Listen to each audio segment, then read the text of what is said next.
Hey there, kiddos. So just in case you wanted to hear the page in our story, The ABCs of the Ocean, again before you write your fact book, or just in case maybe you missed it from this morning, I'm going to leave this video here so that you can take another look at it. So we know that our story, The ABCs of the Ocean, is a nonfiction book, and we know that nonfiction means that it is going to teach us something, in this case about the oceans, or sometimes it can even tell the true story of an event or even a person's life. So we are going to open our book up and we're going to take a look at the page about green sea turtles. Now there is a couple of things I want to point out about our nonfiction book here, some text features that we know most nonfiction books have.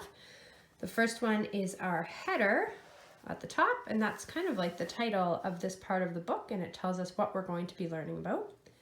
The other part is the page number at the bottom, and in this book we have some pictures, but they don't have any labels.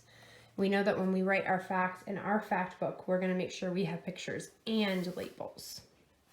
So I'll read this again, and then you are going to pick out the fact that you would like to record in your own fact book.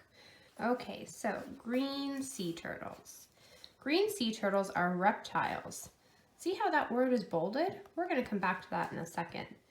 They live in the oceans. A green sea turtle mother leaves the ocean to lay her eggs on the beach. She digs a nest in the sand and lays her eggs inside the nest. When the sea turtle has finished laying her eggs, she covers the hole with sand. She then returns to the ocean.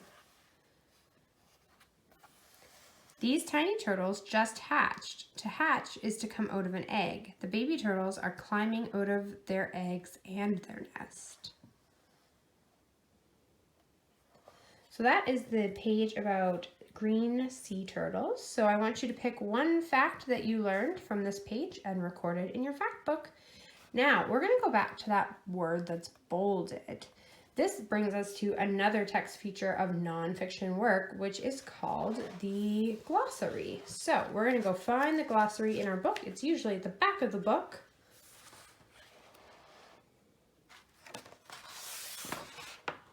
And there it is, the glossary. So the glossary of a nonfiction book takes some of the words that we may not know what they mean and puts them at the back, and it bolds it in the book so that we know it's in the glossary and we can go find it. So the word that was bolded in our section about turtles was right here. It was reptile. So it says reptile, an animal with a backbone, cold blood, and scaly skin. Alligators, crocodiles, snakes, lizards, and turtles are reptiles. So that's just one more way that a nonfiction book can teach us things.